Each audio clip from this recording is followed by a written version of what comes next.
Hello! If this video goes up, that means Nick and I made it to New Zealand, and I thought I would show you the art supplies that I have packed for our international trip. It's a fairly modest amount. I am travelling light this time as much as possible, so I've only packed a few things, but I'm going to open this bag and show you everything that I have taken to New Zealand to do a little bit of art as we travel. Let's get into it! So I do have another much larger art bag that I made a video on last year, and I'll link that somewhere. But for travelling internationally, I wanted to go a bit lighter, and I'm intending to go over there with one medium-sized suitcase, a backpack that will fit my laptop and a few other bits and pieces, and my handbag with this inside it. So here's the handbag that I'm going to be travelling with. I thought I'd put all of my art supplies together in this pretty Van Gogh pencil case because I haven't had a chance to use it yet. I got this from the Loom Museum exhibition thing, and I figured this actually does fit inside here. And there's room for me to put my wallet and phone and other things that one carries in one's handbag. So this is pretty much all I'm carrying on the plane, along with my laptop backpack. And then I'll have my suitcase checked in. So I may not end up carrying this in my handbag the entire time, but I can always put stuff into the other backpack if I don't need it. First up is a little water pot that is very light and plastic. It's got a sponge in it, and it actually folds out to a massive size, so I've used it a couple of times. It's pretty good. It is a little cumbersome. I am of two minds whether or not this is going to go in. I think it will because it's so light. A little tiny plastic paint palette just in case I want to mix some extra colours. It's also very light and very flimsy, but I figure this is perfect for travel. Doesn't matter if it gets lost or broken. A little packet of tissues, because these are always handy. I am taking watercolour paints, just in case you're wondering. And then I also have a kneaded eraser in a nice box so it's not going to get crushed. I haven't actually used it yet, it's still in its plastic. I've been saving that for a special occasion. And what else is in this lucky dip bag? Oh yes, I've packed one washi tape. I wasn't going to pack any tape, but I figured this case will hold it, so there's one small one in here. And I also have a couple of clips because they hold the sketchbook page open if I need to be out somewhere and it's windy. I also have just a couple of little notebooks, a lined notebook and a flippy one. I've just got those in case I need to write notes and do whatever, you know, when you're traveling and you need to write notes on the fly. What else do I have in here? Oh yes, and I have a free ballpoint pen with an MP's name on it. They were handing them out because this year is an election year for Australia, and of course everyone is handing out all of their paraphernalia, but I picked this up for the shopping bag. It had a pen inside, and it's actually a really nice one. So I thought this would be a useful one just to have for filling out forms at the airport and all of that good stuff. And now onto the main art supply bits. Originally, I was just going to take these two things, but of course you see I've added a few little accessories here. So my very basic kit is a pencil case and a sketchbook. This is a Bao Hong Academy watercolour sketchbook, 100% cotton. I've picked the natural white hot press one. Usually I go for cold press, but actually the hot press paper has quite a texture and the cold press was really rough. So it's got a nice leatherette feel to it, and I will open it up. The cold press one I think has a blue cover. So the paper's got a nice creamy texture, and it is just very lightly textured. It's also pretty thick. So I'm only taking this. It's the only sketchbook I'm going to use. It is brand new. I figured I might as well start a new one because the one that I'm working on, which is this big mama, doesn't have that much left in it. I mean, I probably could just use this for New Zealand, but it's so heavy and cumbersome. I really can't be bothered taking it. This one is a lot smaller and lighter, so this is the one I ended up choosing. And I did buy this specifically for travel. So in my little pencil case here, it is a Smart Fit case by Lehit Labs, I think they are called. I have a red one which is in my art bag. It's actually quite stretched and old looking, so I thought I'd treat myself to a new one. These are so handy. And inside, here is my travel kit. So we have the paints. Look at this thing, it just fits in here so perfectly. and I have filled them up a bit more. I've also got the little swatch card that I did in the previous video, and I've just slid it into the back here because it's going to be in the way there when I'm doing little mixes and things like that. See, I do have this mixing surface, but that is it, so I chucked in that little plastic mixing pellet at the last minute because it's not very heavy. So I'll come back to the paints, but I'll just show you all of the bits and pieces that I have in here. So some of these have come out of my other travel bag as well, but I just thought I would include a few things from there and also a couple of extra bits that I've recently acquired. I have 2 travel paint brushes. This is a Princeton Neptune in a size 6. Like that. I really love this brush. This is one of my absolute favourite brushes ever. And I have a slightly larger one in a size 8. This is an Art Spectrum travel brush, and it is actually a pure Kolinsky sable hairbrush. I love this one too. It has a lovely tapered point here, but once you dip it in water, it holds so much of it and it will actually spread quite a lot of paint. So I figure for the size of this book, it will be fine for painting backgrounds. I do have bigger brushes, but nah, I'm just going to take these 2. That's why I decided to add in that collapsible water pot. I also have a couple of water brushes in case I don't have a chance to fill my pot up with water, and before I leave I need to empty these so that they can go through customs without being pulled up. I mean, it's only a small amount of liquid, I'm sure they'd get through, but what I usually do is I will empty these before going to the airport, and then once we get through customs I'll just fill them up in the bathroom on the other side. So I've got a couple of those. This one's in a gouache brush and I quite like this one. It's got a nice point. And this fella, I don't even know where I got this. I think this is one of the first ever water brushes I've had. You can see how stained it is, but it's a good old trusty one and I really like using it. So those are my water brushes. I have a couple of these in standard colours and pastel colours. I really love this one. So I haven't gotten to use these much in my other travel bag as much as I would have liked. So I'm hoping I might get to draw with them a little bit more. And it's just handy having ballpoint pens, writing in documents and things, so I always like to have multiple pens. And then onto the other side, just a small assortment of pens and pencils. I've got this Japanese Fude pen by Tombow. It's a calligraphy pen, but it's got quite a nice little brush nib thing. And these are usually water resistant, at least I hope it is. I have the Pilot G-Tech gel pen that came in that up crate box I opened recently. I just really like how skinny the nib is on that. That is so tiny and fine. This is not water resistant, but I sometimes like that effect of being able to wet the ink out, so I thought I'd put that in there. I have a Uniball Signo white pen in broad because I can't travel without one of these.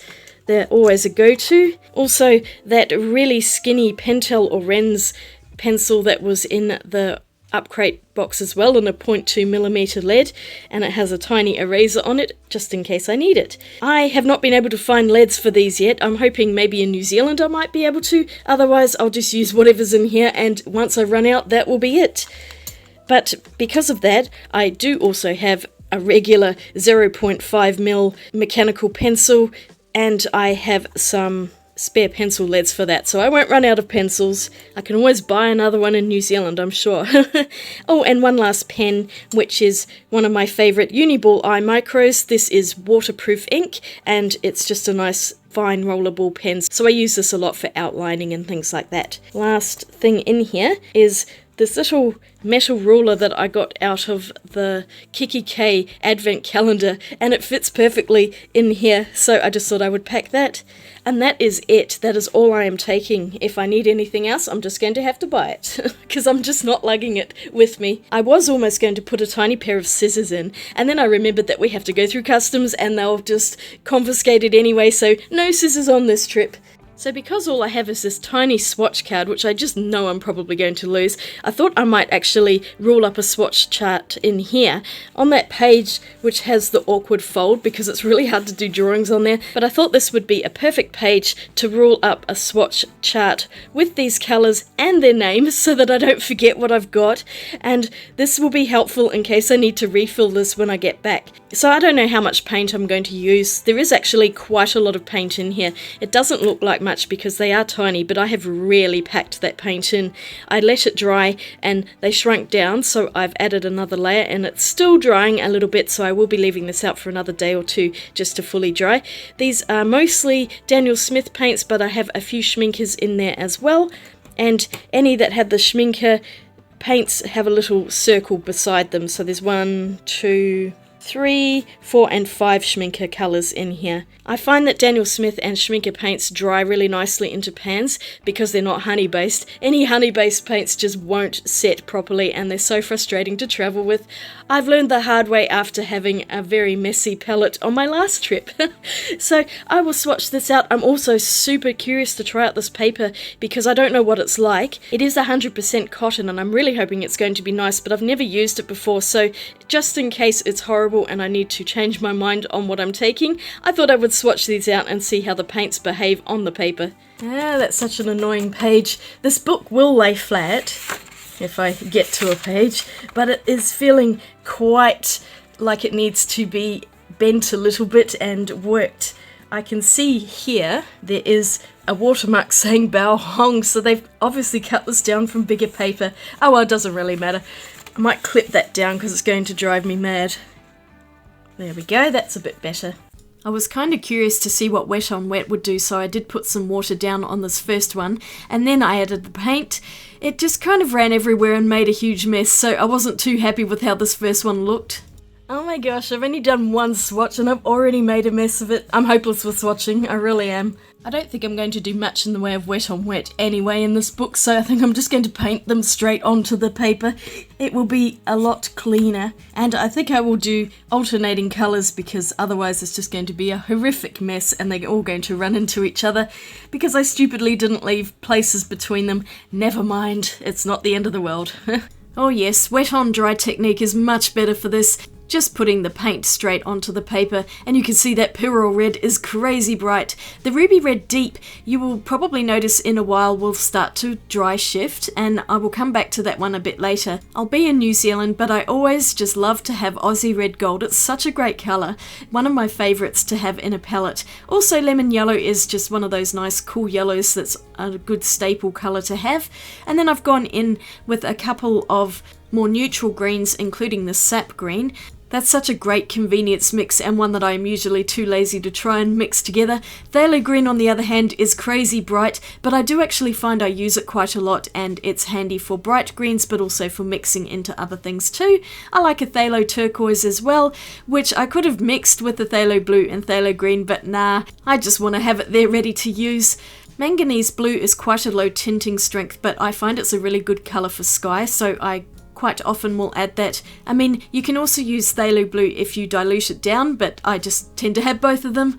Ultramarine is a little bit of a lower tinting strength, but it does build up over time. Carbazole Violet is such an intense purple. Pretty sure it's dioxazine purple, and so that one usually has to be watered down. And that really bright fluorescent opera pink, I really love it. I know it's not a light fast colour, but it's fine for a sketchbook. It doesn't tend to fade very easily in those. So on the lowest line here I have earthy and neutral colours, siennas, browns, and also a potter's pink in there because I love that one. It's really great for buildings and other landscapey type things, so I usually like to have that one in. Always like a sepia as well, it's a nice dark brown, although you can get a light tone from it also. And back to the top. Quinacridone Rose is one that almost always ends up in a palette because it's lovely and cool. It actually looks a lot like the Opera Pink, which I managed to get my hand in there. Oops! Transparent Orange is just a colour I really like to use. It looks a little bit similar to the Aussie Red Gold, but it is quite different and doesn't split out into that gold undertone. I just like it. Oh, I love a new gamboge. It's a beautiful warm yellow. It is deeper than what it is showing up on camera here. Also that green gold I like to have with the Aussie Red Gold. Those two colours are really pretty together and are very useful. I've also got that much cooler phthalo yellow green. That's also another convenience mix that I am usually too lazy to mix up myself, so I always put that one in. And a perylene green, I must have that dark green. It's so great for shadows and foliage. It's just the perfect colour to go with all of the bright greens. Also that stunning cobalt turquoise. Maybe not the most practical colour in the world, but I love it so much. It has to be in there. I also tend to use phthalo blue a lot. You can see how much more intense it is compared to the manganese blue, so it does get a bit too bright for skies. Enden Throne blue I chose over indigo, but either blue works for me. I just love that deeper shadow blue, it's so pretty. The quinacridone purple is a bit more to the magenta side compared to the carbazole violet next to it, so I thought I might as well add both of them in. Buff titanium is a good one for light areas, sand and stone, particularly on buildings. A much redder burnt sienna here, which is always a good colour for mixing with things. And then I also have the burnt umber, two traditional colours. I usually like to have some traditional colours in there combined with the more outlandish ones, and also a black, which is a neutral tint and is really fantastic for shadows and mixing in with other colours to deepen them. And that ruby red deep dried a lot paler, so I've gone over it again with the second layer.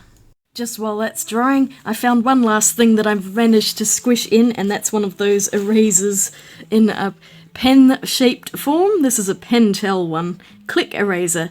So I thought I'd just shove that in, because I was using it just now and it's quite good.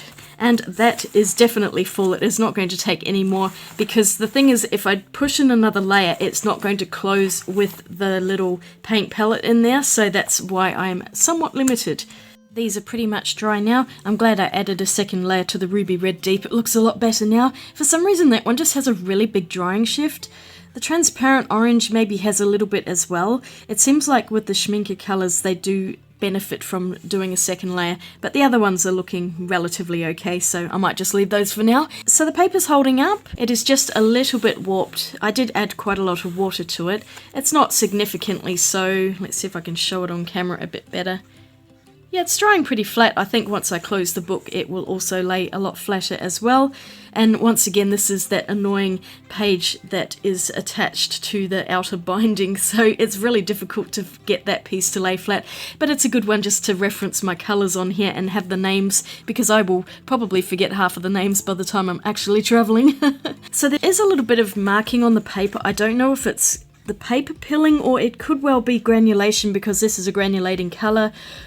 You can really see the granulation in the manganese blue, quite a bit in the ultramarine, a little bit up the top of the cobalt turquoise, but because this paper is fairly smooth and it is a hot press, it isn't going to granulate as much as if you had a rougher paper. That's fine with me. I'm not too bothered about granulation. I really am intending just to use this as a sketchbook. I don't even know what I'm going to draw in here. Maybe some travel stuff. Possibly if we're sitting in a cafe or something like that, maybe of an evening when I feel like I just need to do some art. It's going to be a total surprise to me as well as to what ends up in the sketchbook, but hopefully a little bit of New Zealand travel as well. And probably some doodles and who knows what else. I just need to have something, especially for sitting on the plane, because I get bored. I'll just gently close it for now because I don't think it's fully dry. I'll just set that to one side and I'm going to put my little palette away. That seems to have dried enough that I can put it back in the pencil case for now. I do love that it slots in there. It's so convenient. And see, once that's in there, it gets quite chunky, and so I can still actually zip it up relatively well. And there we have it.